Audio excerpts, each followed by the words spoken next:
மகர ராசிக்காரர்களுக்கு 2026 மார்ச் மாதம் எத்தகைய ஒரு மாதமாக பலாபலன்கள் நிறைந்த ஒரு மாதமாக இருக்க போகுதுன்னு பார்க்க போகிறோம். எதையும் மிகைப்படுத்தாமல் உள்ளதுவாறு பார்க்க போகிறோம். சயின்டிஃபிக் வேதிக் அஸ்ட்ராலஜி முறையில் அறிவியல் சார்ந்த இந்திய வேத ஜோதிட அடிப்படையில் பார்க்க போகிறோம்.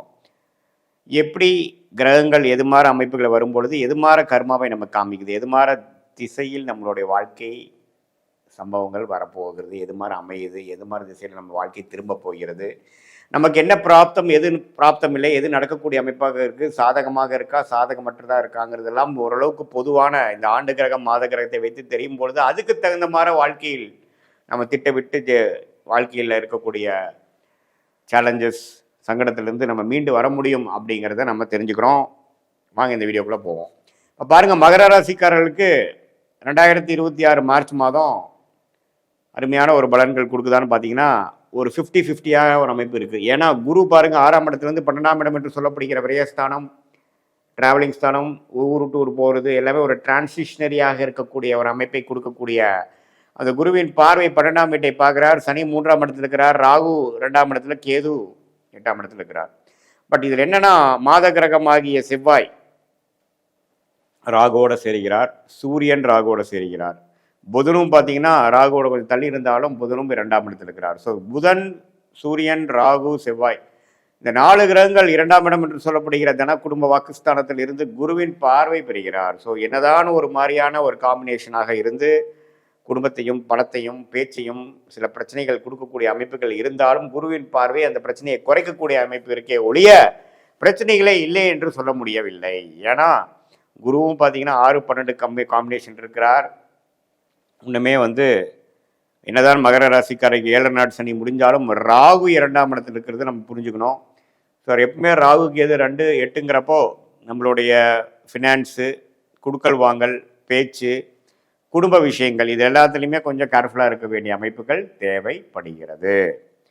ஸோ மகர ராசிக்காரர்களுக்கு பார்த்தீங்கன்னா மாதத்தின் முதல் 2 வாரம் இப்படி இது மாதிரி ஒரு ட்ரெண்டில் இருந்து மாதம் முடிய பார்த்தீங்கன்னா சுக்கிரன் பார்த்தீங்கன்னா 3ஆம் இடத்துல உச்சம் பெற்றிருக்கக்கூடிய சுக்கிரன் 4க்கு வரார். ஸோ உச்சம் எப்போ நமக்கு ராஜயோகாதிபதி உச்சம் பெறுகிறாரோ இது எல்லாத்தையும் சமாளிக்கிற அளவுக்கு கண்டிப்பாக நமக்கு வாழ்வாதாரம் இருக்கும், நமக்கு வியாபாரம் இருக்கும், நமக்கு பண வழக்கு கொடுக்கல் வாங்கல் இருக்கும், பணம் போக்குவரத்து இருக்குங்கிறது நம்ம தெரிஞ்சுக்கிறோம். அதே சமயத்தில் மாணவர்கள், படிக்கிறவங்க, வேலையை தேடிட்டு இருக்கிறவங்க, சிறுவயதினர், சீனியர் சிட்டிசன்ஸ் எல்லாத்துக்குமே ஓரளவுக்கு உச்ச சுக்கிரன் எந்த ஒரு சனியால் பாதிக்கப்பட்டாலும் பெரிய பாதிப்பாகாமல் குருவின் வீட்டில் உச்சம் பெற்றிருக்கிறது தப்பில்லை.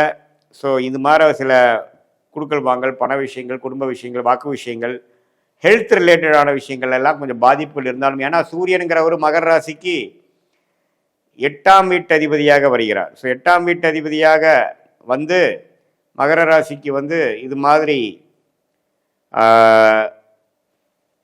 பிரச்சனைகள் கொடுக்கக்கூடிய உடல் உபாதைகள், டிராவலிங்கில் பிரச்சனைகள் கொடுக்குது, ஹெல்த்து, மரணத்துக்கு ஒப்பான கண்டங்கள் இது மாதிரி விஷயத்திலாம் கொடுக்கக்கூடிய இந்த ராகு அது சூரியனே ராகுவால் பாதிக்கப்படும் பொழுது, சூரியனே அட்டமாதிபதியாக மகர ராசிக்கு வருவதும் பொழுது இது மாதிரி விஷயங்கள்லாம் கொஞ்சம் இருக்குது. ஸோ உடல் உபாதைகளை பார்த்துக்கணும், வண்டி வாகனத்தில் போகிறப்போ கேர்ஃபுல்லாக இருக்கணும், ராத்திரி நேரத்தில் போகிறப்போ நம்ம கேர்ஃபுல்லாக இருக்கக்கூடிய அமைப்புகள் இருக்குது, தேவைப்படுகிறது.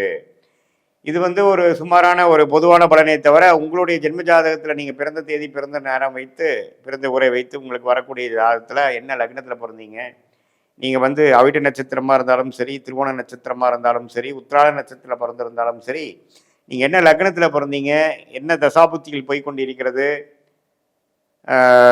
அந்த தசைகள் புக்திநாதன்லாம் கோச்சாரத்தில் நன்றாக இருக்கிறார்களா, அதை பொறுத்து வாழ்க்கையில் நீங்கள் எது மாதிரி ஒரு விஷயங்கள் செய்ய முடியும், இந்த நேரத்தில் எப்படி இருக்குது, உண்மையான தசாபுக்திகள் வைத்து இன்னுமே துல்லியமான பலன்கள் எடுக்கலாம். இப்போ நம்ம பேசின கோச்சாரம் அதுக்கு சப்போர்ட்டிவாக தான் இருக்கும். நல்ல அருமையான தசைகள் நடக்கும் பொழுது கோச்சார அமைப்புகள் கொஞ்சம் இன்னும் தூக்கலாகவும், ஒரு சுமாரான தசாபுக்திகள் நடக்கும் பொழுது நம்ம பேசின இந்த மாத கிரகம், ஆண்டு கிரகத்தின் அமைப்பை பொறுத்து இன்னுமே துல்லியமான பலன்கள் எடுக்கலாம். இன்னுமே அந்த சுமாரான பலன்கள் தசாபுக்தி நடக்கும் பொழுது பலன்கள் சுமாராகவும் உங்களுக்கு கிடைக்கக்கூடிய அமைப்பு இருக்கும் அப்படிங்கிறத நீங்கள் தெரிஞ்சுக்கணும்.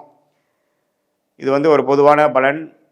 நீங்கள் வாழ்க்கையில் சயின்டிஃபிக் வேதிக் அஸ்ட்ராலஜி முறையில் என்ன மாதிரி பிராப்தங்கள் இருக்குதுன்னு தெரிஞ்சுக்கலாம். உங்களுக்கு தனிப்பட்ட கர்மா என்ன, என்ன மாதிரி விஷயங்கள் உங்களுக்கு ஈஸியாக நடக்கும், ஃபார்ச்சுனேட்டாக நடக்கும், எதில் நீங்கள் போராட வேண்டியதாக இருக்கும், எளிதில் கிடைக்கக்கூடிய அமைப்புகள் எந்த துறையில் இருக்குது, எந்த துறை நமக்கு லக்கியாக இருக்குது, எந்த மேற்படிப்பு படிக்கலாம், வெளிநாடா உள்நாடா, வேலையா தொழிலா, அரசு உத்தியோகமா பிரைவேட் செக்டாரா, எப்போ துறையிலேருந்து துறை மாறுவோம், எப்போ வேலை மாறல, இது நல்லது, குழந்தை பேர் எதிர்பார்க்குறவங்க, கல்யாணம் விஷயங்கள் சுப விஷயங்கள் எதிர்பார்க்குறவங்க, நல்ல ஒரு உயர்வை எதிர்பார்க்குறவங்க, கடன் அழைக்கணும், ஃபினான்ஷியலாக நம்ம செட்டில் ஆகணும்னு நினைக்கிறவங்க எல்லாத்துக்குமே நம்மளுடைய தசாபுக்திகள் எப்படி போய் கொண்டிருக்கிறது, மகர ராசிக்கு இப்போ கோச்சாரம் எப்படி இருக்குது, உங்களுக்கு என்ன நேரத்தில் எந்த தேதியில் பிறந்தீங்க, எந்த லக்னத்தில் பிறந்தீங்க, எல்லாம் உங்களுக்கு ஜாதகத்தை முழுசாக அனலைஸ் பண்ணும் பொழுது அடுத்து வரக்கூடிய வாழ்வாதாரங்கள்லாம் எப்படி இருக்குது,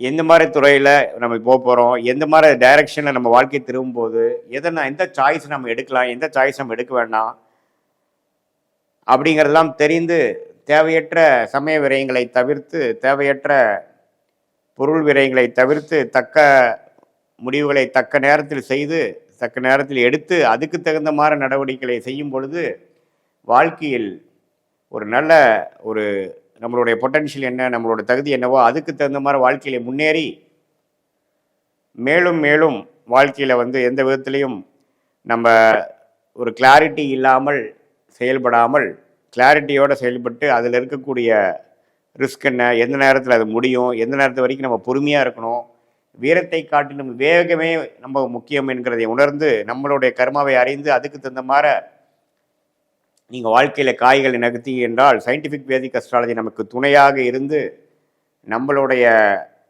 அணுகுமுறை மிகவும் கிளியராக தேவையற்ற விஷயத்துக்குள்ளே போகாமல் தேவையற்ற ஒரு நம்மளுடைய கர்மாவுக்கு சம்மந்தம் இல்லாத அலைன் ஆகாமல் இருக்கக்கூடிய விஷயத்துக்குள்ளே போய் எல்லாமே நமக்கு வாழ்க்கையில் பிரச்சனைகளை கொடுத்து தவறான முடிவுகளை எடுத்து தவறான நேரத்தில் தவறான விஷயங்களை செய்து அதுக்கு வேணுங்கிற நஷ்டத்தை வாங்காமல் நம்மளுடைய பிறவி பயன் என்ன, நம்மளுடைய பெஸ்ட் பிளானட் என்ன, எந்த கர்மா நல்ல கர்மாவை நம்ம பெற்று வந்திருக்கிறோம், அந்த டைரக்ஷனில் போனோம்னா நம்ம தேவையற்ற ஒரு ஒரு இடைஞ்சல்கள், ஹிண்ட்ரன்ஸ், அப்டக்கிள்ஸ் இன் லைஃப் அப்படிங்கிறதெல்லாம் முடிந்த வரைக்கும் அதை குறைத்து கொண்டு முழுசாக நீடிக்க முடியும், எடுக்க முடியாது. ஏன்னா நம்மளுடைய விதி என்னவோ அது வலியுது. ஆனால் நம்ம விதியை தெரிந்து கொண்டேவனால் அதில் மென்டலி ப்ரிப்பேர்ட் ஆகி அதுக்கு தகுந்த மாதிரி ஒரு வாழ்க்கையை அமைத்து கொண்டு நிம்மதியான வாழ்க்கை வாழ முடியும் என்பதே சயின்டிஃபிக் வேதிக் அஸ்ட்ராலஜியின் ஒரு அணுகுமுறை.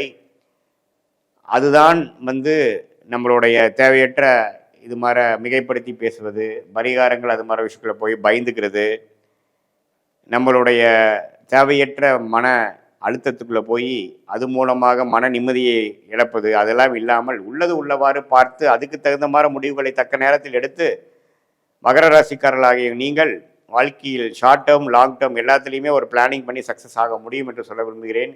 மீண்டும் மற்றொரு காணொலியில் சந்திப்போம். நன்றி, வணக்கம்.